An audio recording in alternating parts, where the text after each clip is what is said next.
అహం అనేది ఒక విశిష్ట బుద్ధివృత్తి మాత్రమే. ఆ బుద్ధివృత్తి, కేవల బుద్ధివృత్తిలో మళ్ళీ అహం అనే జ్ఞానాంశము ఉండకుండా పోతుంది. ఆ బుద్ధివృత్తిలో చైతన్యము ప్రతిఫలిస్తే అది అహం అనపడుతోంది. ఎలాగంటే నీళ్లలో బుడబుడ ధ్వని వచ్చింది, కేవలం నీళ్లు మాత్రం పెడితే బుడబుడ ధ్వని రాదు. ఆ నీళ్ళనే మీడియం ద్వారా చైతన్యము ప్రతిఫలించినప్పుడు, అగ్ని ప్రకాశించినప్పుడు మాత్రమే బుడబుడ అనే ధ్వని వస్తుంది. ఆ విధంగా బుద్ధి యందు ఆత్మచైతన్యం ప్రతిఫలిస్తే అహం అని వచ్చింది. అంచేతనే భగవాన్ రమణ మహర్షి దగ్గరికి భక్తులు వెళ్ళినప్పుడు ఆ అహం యొక్క స్వరూపాన్ని తెలుసుకో, వాట్ యామ్ ఐ, అహం అంటే ఏమిటో తెలుసుకో. లేదంటే ఆయన లాయర్ అని ఒకడు అన్నాడు. ఓరు వెరిమోహన్, నువ్వు లాయర్వి కాదు, ఆత్మ లాయర్ కాదు. Lawyer is a status which comes and goes. ఆత్మ ఈజ్ నాట్ ఏ లాయర్. ఆత్మ లాయర్ కాదు అనుకోండి, కానీ but I'm a father. Come on, ఆత్మ cannot be father also. Sir, that is also true. I am your devotee. Come on, ఆత్మ cannot be devotee also. It is also a status superimposed on Atma. You are indeed the devotee of Atma, you don't know that truth.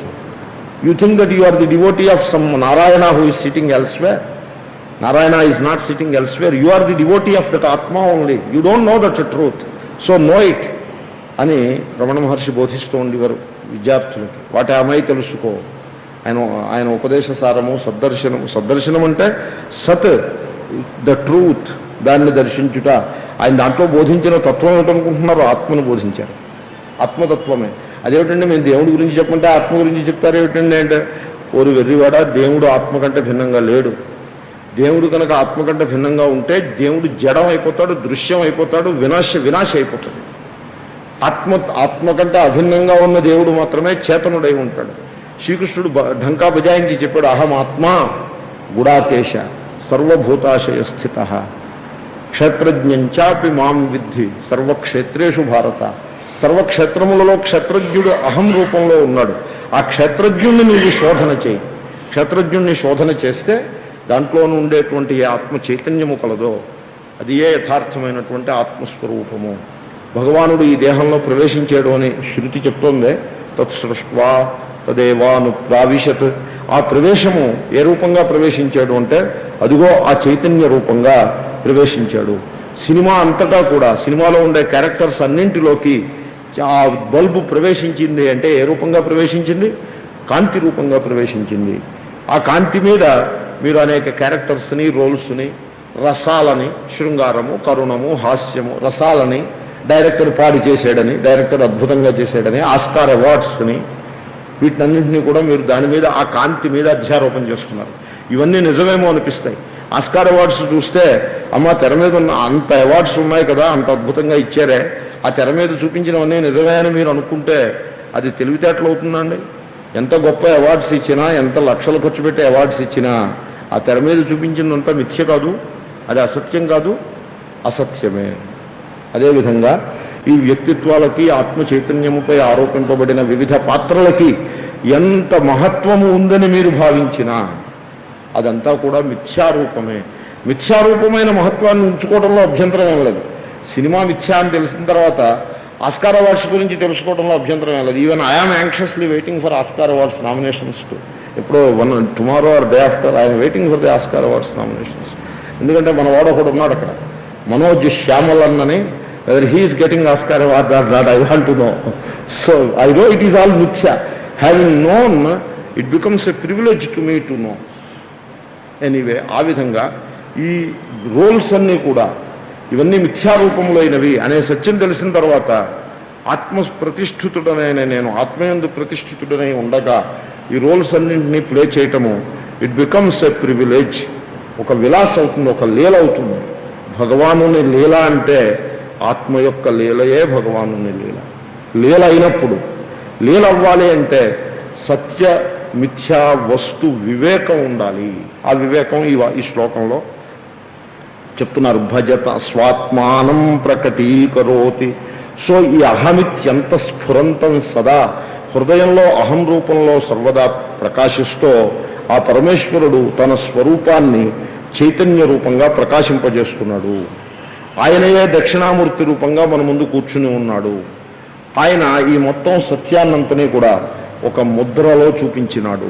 యో ముద్రయా భద్రయ. ఏ ముద్రది? భద్రముద్ర. భద్ర అంటే మంగళకరమైన ముద్ర. ఈ లోకంలో అనేక ముద్రలు ఉన్నాయి. ముద్ర అంటే బాడీ లాంగ్వేజ్ అని అర్థం.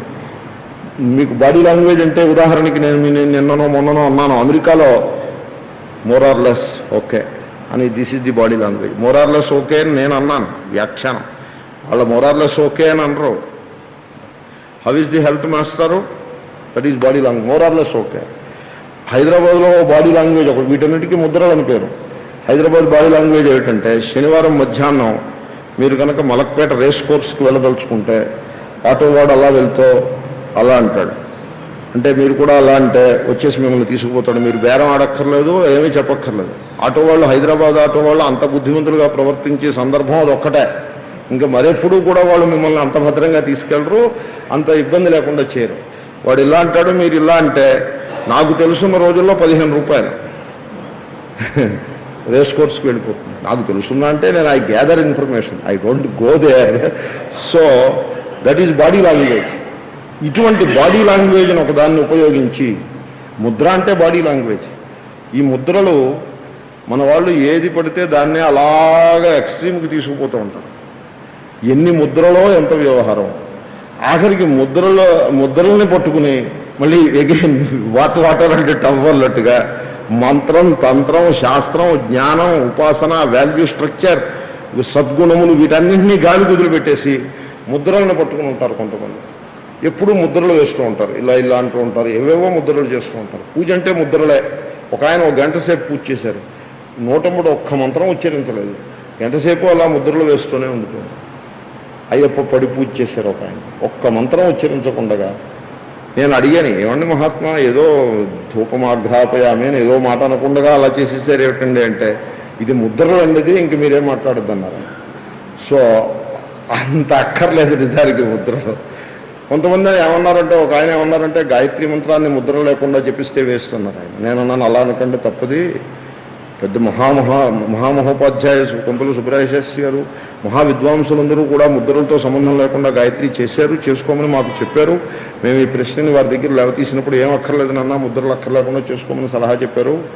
ముద్రలు యాడ్ చేస్తాయి, they add something to it అని అంటే అందంగానే, అసలు ముద్రలు లేదే కోటు లేకపోతే మనిషే కాదన్నట్టు ఉన్నది. కోటు బూటు లేకపోవచ్చు, అంత మాత్రాన మనిషి కాకుండా పోతాడా?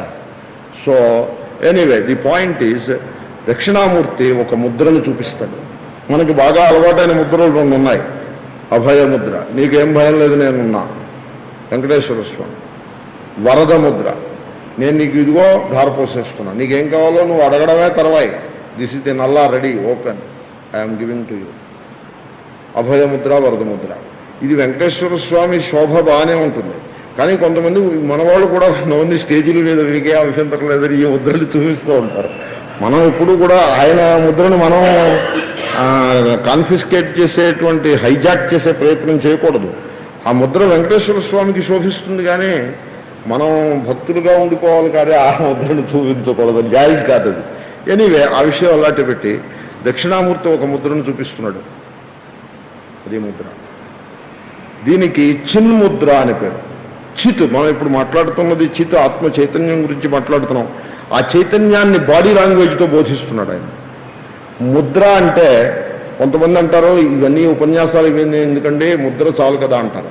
ముద్ర చాలదు, ముద్ర తెలిసుంటే చాలు. ఆటోవాడికి అర్థం తెలుసు, ఆ ముద్రకి. నాకు కూడా అర్థం తెలుసు, మాకిద్దరికీ సరిపడుతుంది, మీకు సరిపడదు. ఎందుకంటే మీకల్లా సరిపడుతుంది, ఆ ముద్ర ఏమిటో మీకు చెప్తే సరిపడుతుంది. వాడు మళ్ళీ అదే పద్ధతి మీకు వాడు, ఎందుకంటే వాడికి తెలుసు. ముద్ర అన్నది చూపించేవాడికి చూసేవాడికి తెలుసున్న సందర్భంలోనే వర్కౌట్ చేస్తుంది. దానికి మళ్ళీ ముద్రకి మీరు some sort of esoteric meaning జత చేసేసి then you show it like that. Till then you don't show it, till then you should not show. ఎందుకంటే వాడికి ముద్ర తెలియదు పాపం, మనమేమో ప్రకటిస్తున్నాం, వాడికి అర్థం కాకుండా పోతుంది. అదేవిధంగా దక్షిణామూర్తి జిజ్ఞాసువులకి, జ్ఞానము యొక్క మార్గంలో ఉన్న వాళ్ళకి చూపిస్తున్నాడు ఈ ముద్ర. ఏమిటా ముద్ర? చిన్ముద్ర. ఎనివే, అది ముద్రా స్వరూపము. ఆ ముద్రకు అర్థమే ఉంటుంది, ముద్రకు అర్థం ఉంటుంది. ఆ అర్థం తెలిస్తేనే ఈశ్వరుడు ముద్ర చూపించినా మనం చూసినా అందం చందం. బాడీ లాంగ్వేజ్ కదా. ఈ ముద్రకు అర్థం ఏంటంటే, ఈ చెయ్యి ఉంది, చెయ్యి చూపించండి అని ఆస్ట్రాలజరో లేకపోతే పామిస్ట్ అడిగితే ఇలా చూపిస్తారు కదా, ఇలా చూపించరు కదా, ఇలా చూపిస్తారు. సో ఇలా చూపించినప్పుడు కాదు, మీరు చేయిని ఇలా చూపిస్తే కాదు, విడతీసి చూపించమంటే ఎలా చూపిస్తారు, ఎలా చూపిస్తారు. చేయికి 4 వేళ్ళు ఎక్కడున్నాయి, 1 వేలు ఎక్కడ ఉంది. That is how it is constituted. ఈ బకెట్ పైకి లేవనెత్తాలనుకోండి, ఈ 4 వేళ్లతోటి లేవనెత్తుతాం. కానీ వస్తువులని పైకి లేపే శక్తి ఆ 4 వేళ్లలో ఉన్నా వాటికి ఆ శక్తి బొటన వ్రేలు వల్ల సంక్రమిస్తుంది. బొటన వ్రేలు బలమైన వ్రేలు. అంచేతనే పూర్వం బ్రిటిష్ వాళ్ళు అగ్గిపెట్టిలో పట్టే చీరలను నేసేటువంటి ఆ వస్త్రకారులను వాళ్ళ ఇండస్ట్రీని దెబ్బతీయడం కోసమని వాళ్ళు ఏం చేశారు, బొటన వేలు నరికేశారు. మొత్తం అన్ని వేళ్ళు నరికేయమని అనలేదు. అన్ని వేళ్ళు నరికేస్తే ఊరికే రక్తపాతం, అధికమైన రక్తపాతం హడావిడేను. మినిమం రక్తపాతంలో పని అవ్వాలి అంటే బొటన వేలు తీసిస్తే చాలు. ద్రోణాచార్యుడు ఏకలవ్యుడి విషయంలో ఇంచుమించు అదే ప్రయత్నం చేసినట్టున్నాడు. బొటన వేలు మిగిలిన వేళ్ళన్నింటికీ అదే బలం ఇస్తుంది. మొత్తం చెయ్యంతా నరకక్కర్లేదు. ఆ చేతితో పని అవ్వకుండా ఉండాలి ఎఫెక్టివ్గా అంటే బొటన వేలు లేకపోతే సరే. ఎనీవే, బొటన వేలు సర్వానికి బలం ఇస్తుంది. అదేవిధంగా ఈ జీవితంలో ఆత్మరూపుడైనటువంటి ఈశ్వరుడు మన యొక్క బాల్యాది అవస్థలన్నిటికీ, జాగ్రత్తాది అవస్థలన్నిటికీ చైతన్యమును, క్రియాశక్తిని, జ్ఞానశక్తిని ప్రసాదిస్తూ ఉన్నాడు కనుక అట్టి ఆత్మరూపుడైన పరమేశ్వరునకు ఈ బొటన వేలు చిహ్నము. ఓకే, ఇక మరి నా మాట ఏమిటి? నేను ఒక జీవుని ఉన్నాను కదా, వ్యక్తిత్వం, మిథ్యారూపమైన వ్యక్తిత్వం ఒకటి ఉన్నదే. ఆ వ్యక్తిత్వము యొక్క యథార్థత తెలుసుకునే వరకు అది ఉంటుంది. అలాగా యథార్థత తెలుసుకున్న తర్వాత కూడా ఉంటుంది, మిథ్యారూపంగా ఉంటుంది. నేను నిన్న మీకు చెప్పాను సూర్యోదయం సూర్యాస్తమయం గురించి. సూర్యోదయ అస్తమయములు సూర్యునికి లేవని తెలిసిన తర్వాత కూడా కనపడుతూ ఉంటాయి, కానీ మిథ్యారూపంగా ఉంటాయి. అదేవిధంగా ఆ వ్యక్తిత్వం ఏది కలదో, పర్సనాలిటీ, ది సోకాల్డ్ పర్సనాలిటీ, ఎందుకంటే వాస్తవమైన పర్సనాలిటీ లేదు. జీవుడనే మాట వచ్చినప్పుడల్లా ఇది ఒకసారి అంటూ ఉండడం నాకు అవసరం అనిపిస్తుంది. నహి కశ్చిత్ జీవో నామ ధాతురస్తి, శంకరులు అంటారు. జీవుడనే ఒక ధాతువు, ఒక మసాలా ద్రవ్యం, ఒక రా మెటీరియల్, ఒక తత్వం, ఒక ఎంటిటీ, ఒక ప్రిన్సిపుల్ నాస్తి. ఉన్నదల్లా ఆత్మ చైతన్యం ఒక్కటే. హీరో ఒకడు తెర మీద ఉన్నాడు, వాడు ఒక ఎంటిటీ అని మీరంటే you have not understood anything. తెర మీద హీరో లేడు, కాంతి మాత్రమే ఉన్నది. హీరో ఉన్నట్లు కనపడుతోంది, దట్ ఈజ్ ఓకే. ఎనీవే, ఆ మిథ్యా వ్యక్తి ఎవడైతే కలడో వాడిని ఈ వేలు నిర్దేశిస్తుంది. ఎందుకని? ఇది చూపుడు వ్రేలు. ఏమండి మీరు అని అంటారు, కానీ ఏమండి మీరు అనేవాళ్ళు ఉండరు. ఎందుకంటే ఇది చూపుడు వ్రేలు వ్యక్తిని నిర్దేశిస్తుంది. సో ఇంక ఈ 3 వ్రేళ్ళు ఉన్నాయి. ఈ 3 వ్రేళ్ళు సంసారం. సంసారం అంటే ఏమిటి? సత్వరజస్తమో గుణాలు. సత్వరజస్తమో గుణాలు. తమో గుణం అన్నిటికంటే అల్పమైనది, సత్వం గొప్పది. So middle finger. లేదా దేహ ప్రాణ మనస్సులు. దేహ ప్రాణ మనస్సులు. మనస్సు అంటే బుద్ధి అన్నీ కలిపి, అది సర్వోత్కృష్టమైనది. ప్రాణము మనస్సు ఆ వరుసలో దానికంటే అల్పమైనది. లేదా జాగ్రత్త స్వప్న సుషుప్తులు. ఈ విధంగా ఈ అవస్థాత్రయము, ఈ 3 మొత్తం జీవితం అంతా ఇగో ఈ రకంగా మనం వ్యాఖ్యానం చేయొచ్చు. వీటిని ఈ 3 వేళ్ళు నిర్దేశిస్తాయి.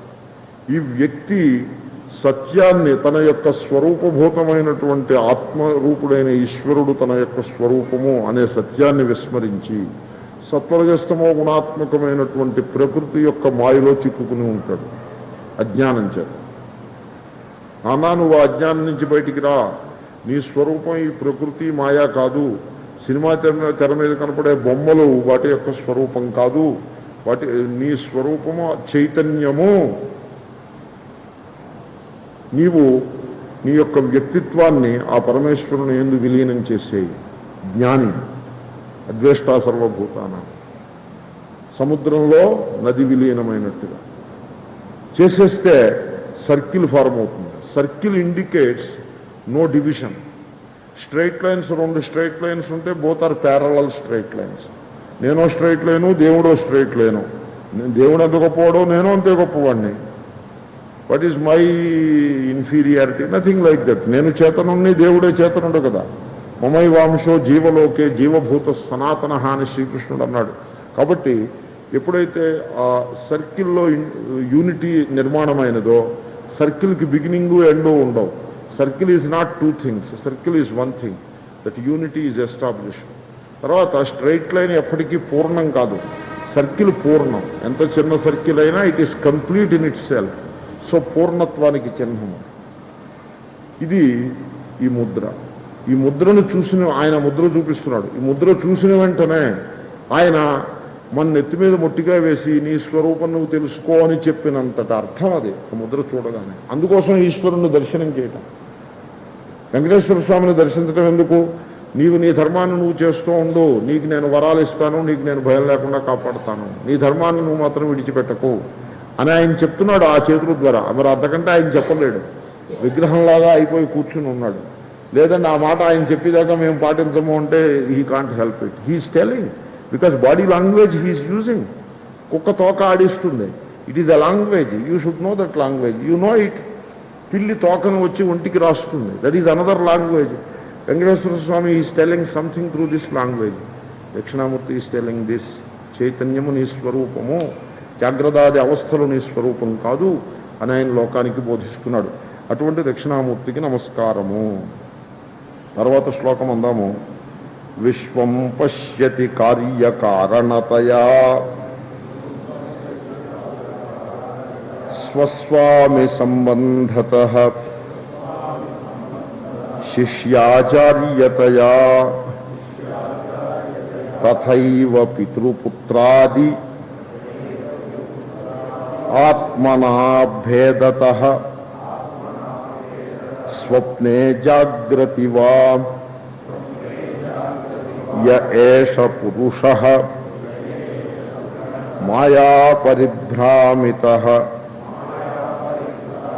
తస్మై శ్రీ గురుమూర్తయే నమ ఇదం శ్రీ దక్షిణామూర్తయే. ఈ శ్లోకంలో అంశములు నేను చాలా భాగం కవర్ చేశాను. మనం జగత్తును చూస్తున్నాము. మన యొక్క నిన్న గీత క్లాస్లో కూడా కవర్ చేశాను. సో మార్నింగ్ ఈవినింగ్ క్లాసెస్ ఉంటే ఇదో అడ్వాంటేజ్. ఇక్కడ కవర్ చేసుకుంటూ ముందుకు సాగచ్చు. ఎనీవే, సో జగత్తులో కనపడే నానాత్వము యొక్క స్వరూపమేమి? చాలా it is all an epistemological discussion. So some time later I will do this discussion again. So కార్యకారణ భావాన్ని మనం చూస్తున్నాము. మట్టి కారణము, కుండ కార్యము, బంగారము కారణము, నెక్లెస్ కార్యము. కారణం వేరు, కార్యం వేరు. అయ్యా, కారణం వేరు, కార్యం వేరు అనేది భ్రమ. ఆ భ్రమ నెక్లెస్ మీరు చూపించి ఇది నెక్లెస్ అంటున్నారు. మీరు నెక్లెస్ చూపించి నెక్లెస్ అంటలేదు, బంగారం చూపించి నెక్లెస్ అంటున్నారు. బంగారం పట్టుకుని నెక్లెస్ని పట్టుకుంటున్నాను అని అనుకుంటున్నారు. బంగారం మెళ్ళో వేసుకుని నెక్లెస్ మెళ్ళో వేసుకున్నాను అని అనుకుంటున్నారు. బంగారం యొక్క మెరుపు చూసి నెక్లెస్ మెరిసిపోతోంది అని అనుకుంటున్నారు. బంగారాన్ని తూకం వేసి నెక్లెస్ను తూకం వేశాను అని అనుకుంటున్నారు. ఇంకేం చెప్పమంటారు ఇంతకంట? బంగారం తప్ప అక్కడ సారం ఏం లేదు. మరి అయితే ఈ నెక్లెస్ అనే కార్యం ఎక్కడి నుంచి వచ్చింది? కార్యం రాలేదండి, కార్యం కనపడుతోంది. తెర మీదకి హీరో ఎక్కడి నుంచి వచ్చాడు, ఎలా పుట్టాడు, వాడు పుట్టడానికి కావలసినటువంటి సామగ్రి ఎక్కడి నుంచి వచ్చింది, ఏ తల్లి వాడికి అక్కడ జన్మనిచ్చింది, ఆయన వాడు రాలేదు అక్కడ, వాడు కనపడుతున్నాడు. నా జాయతే దృశ్యతే. జాయతే అంటే ఎక్కడి నుంచి పుట్టాడు, ఎలా పుట్టాడని మీరు దాన్ని నిరూపించాల్సిన అవసరం ఉంటుంది. దృశ్యతే అంటే ఏమిటి నిరూపించేది? నీ భ్రాంతి చేతను కనపడుతుంటే ఇంక దానికి నిరూపణ ఉంది. దృశ్యతే అనే మాటే నిరూపణ. దాన్ని నెక్లెస్ దృశ్యతే, నెక్లెస్ న జాయతే. కార్యకారణ సంబంధాన్ని త్రోసిపుచ్చినారు. కార్యము కారణము కంటే భిన్నముగా ఉనికిని కలిగి లేదు. కార్యము కనపడుట మాత్రమే, దానికి ఉనికి లేదు. కాదండి, ఉనికి ఉంది. ఉనికి. ఎటువంటి ఉనికి? స్వతంత్రమైన ఉనికి కాదు, కారణముపై ఆధారపడిన ఉనికి. బంగారం తీసి పారేస్తే నెక్లెస్ ఏముంది? ఇంకా ఉన్నది బంగారమే, కానీ నెక్లెస్ ఉన్నట్టుగా కనపడుతోంది. కాబట్టి కనపడే ఉనికి, బంగారంపై ఆధారపడే ఉనికి నెక్లెస్కు కలదు. అదేవిధంగా ఈ జగత్తంతా కూడా చైతన్యము దాటి లేదు, చైతన్యముపై భాషిస్తోంది. I will explain it further in tomorrow's class. కాబట్టి కార్యకారణ సంబంధం ఏదైతే మీరు దర్శిస్తున్నారో అది మిథ్య. స్వస్వామి సంబంధత ప్రభువు ప్రజ, రాజు రైతు. ఓ రాజుగారు పల్లకీలో వెళ్తున్నారు, రైతు దున్నుతున్నాడు.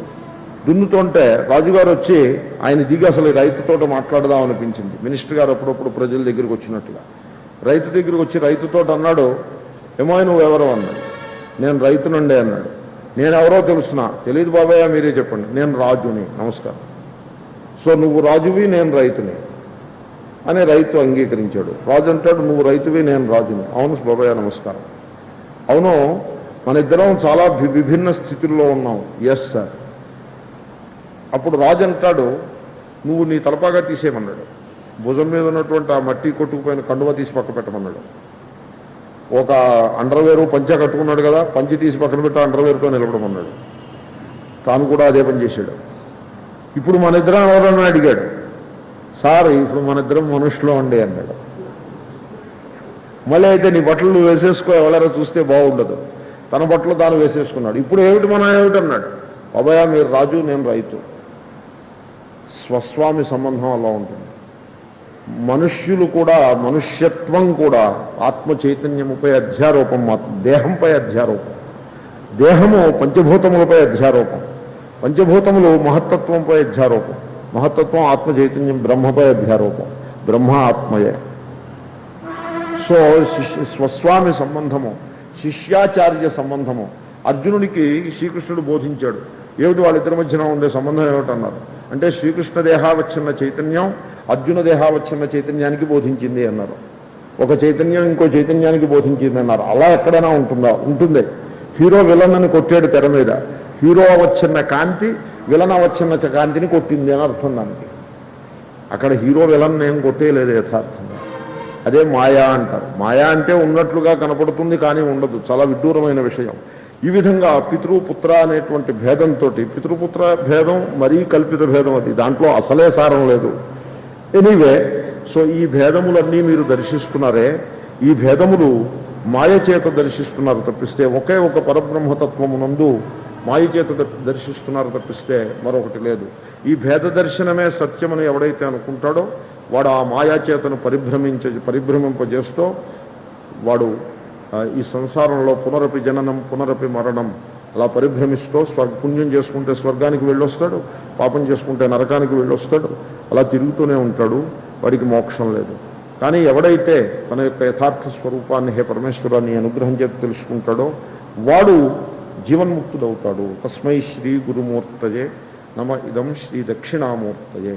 ఓం పూర్ణమద పూర్ణమిదం పూర్ణాత్ పూర్ణముదచ్యతే పూర్ణస్య పూర్ణమాదాయ పూర్ణమేవావశిష్యతే. ఓం శాంతి శాంతి శాంతి. హరి ఓం శ్రీ గురుభ్యో నమః. హరి ఓం తత్సత్. శ్రీకృష్ణార్పణమస్తు. శ్రీ మహాగణాధిపతయే నమః. శ్రుతిస్మృతిపురాణానామాలయం కరుణాలయం నమామి భగవత్పాదశంకరం లోకశంకరం. సదాశివసమారంభాం శంకరాచార్యమధ్యమాం అస్మదాచార్యపర్యంతాం వందే గురుపరంపరాం. 9వ శ్లోకం అందాము. భూరంభాంసి, మళ్ళీ అందాము. భూరంభాంసి అనలో నిలహ అంబరమహర్నాథో హిమాంశుః పుమాన్ ఇత్యాభాతి చరాచరాత్మకమిదం యస్యైవ మూర్త్యష్టకం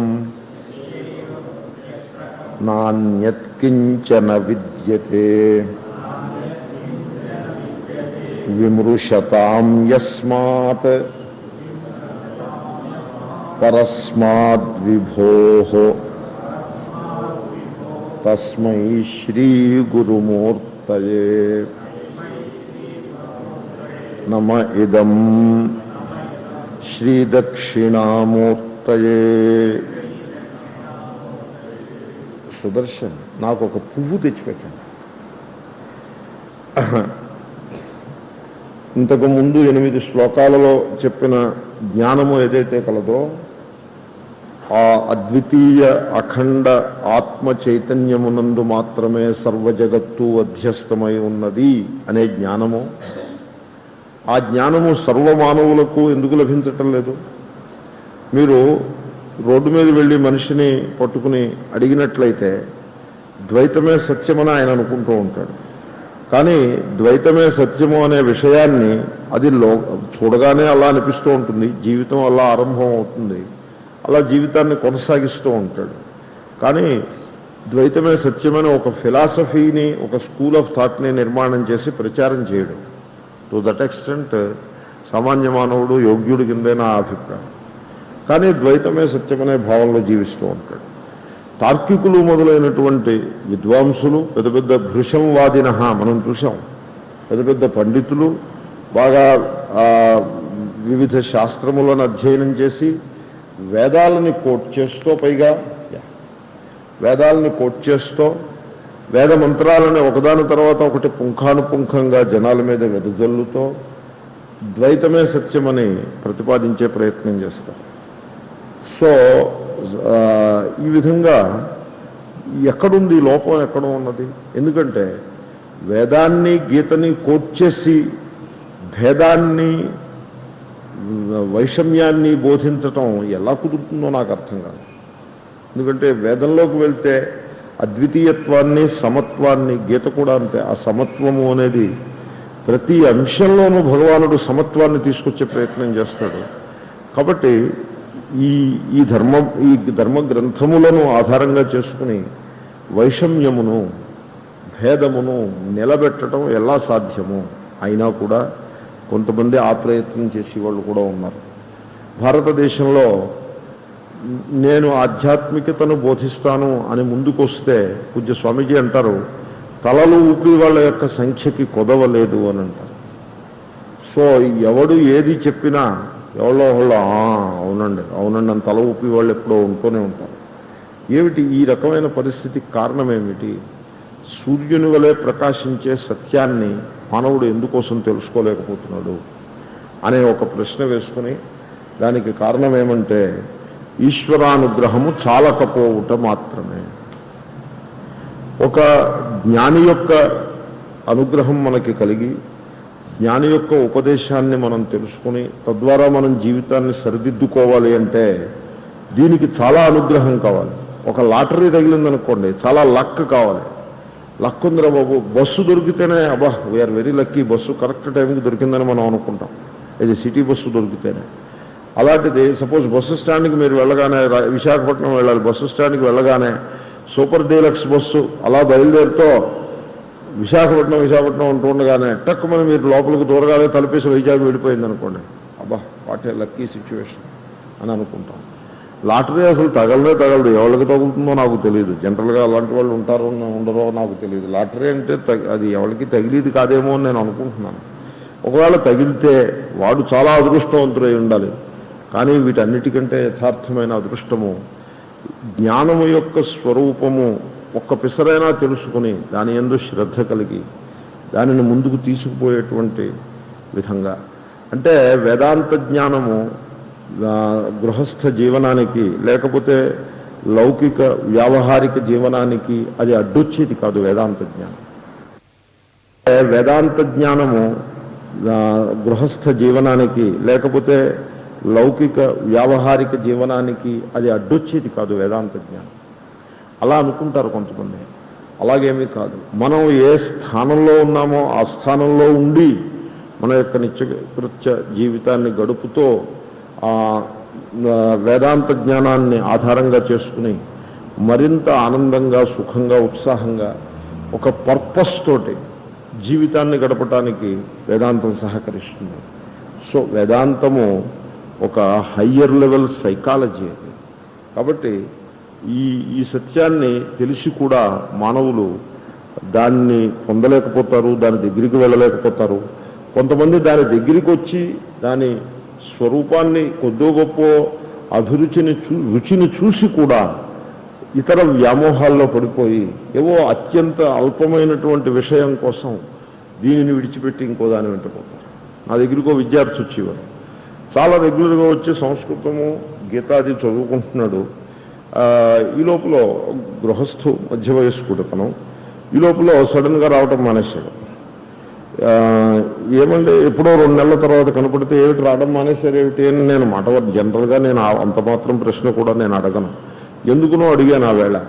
అడిగితే అతను అన్నాడు పార్ట్ టైం జాబ్లో చేరానండి అన్నాడు. అంటే నేను అన్నాను మీకు ఆదాయం ఎంత వస్తుంది అంటే 6,000 రూపీస్ ఆదాయం వస్తుంది. పార్ట్ టైం జాబ్ ఎంత ఇస్తారంటే 500 పార్ట్ టైం జాబ్ ఇస్తారు. సో 6,000 ఆదాయం వచ్చి అతను ఇంకొక 500 రూపాయల కోసం 500 వస్తే ఏమవుతుంది, ఇది అనుకోని ఆదాయం కదా, దీనిని ప్రతి నెల ఓ చిట్లో వేయచ్చు. చిట్లో వేస్తే 2 ఏళ్ళు అయ్యేప్పటికీ ఇంత అవుతుంది, దాన్ని ఫిక్స్డ్ డిపాజిట్లో వేస్తే అంత అవుతుంది అని ఏదో ఒక వ్యామోహంలో పడి అతనేమో గీత క్లాస్ మానేసుకున్నాడు. గీత క్లాస్కి వచ్చినట్లయితే 6,000 రూపాయల ఆదాయంతో దానిని సుఖంగా అనుభవించేందుకు కావలసిన సంస్కారం వస్తుంది. అది వదులుకుని ఈ ఎక్స్ట్రా 500ను 500తో ఒక చిట్టుకి దానికి లంకి పెట్టుకున్నాడు. సో దానివల్ల గీత క్లాస్ సరిగ్గా కోయిన్సైడ్ అయిన కారణంగా మానేశాడు. సో ఎంత దురదృష్టమో చూడండి. నేనంటాను శని యొక్క ప్రభావం ఇలాగే ఉంటుంది అంటాను, ఎందుకంటే వేరే శని ఉండదు. సో ఈ విధంగా ఎందుకని మానవులలో ఈ జ్ఞానము ఎడల పూర్ణమైనటువంటి శ్రద్ధ ఎందుకు లేకపోవాలి అంటే ఈశ్వరానుగ్రహం లేకపోవటం చేతనే. ఈశ్వరానుగ్రహాదేవ పుంసాం అద్వైత వాసన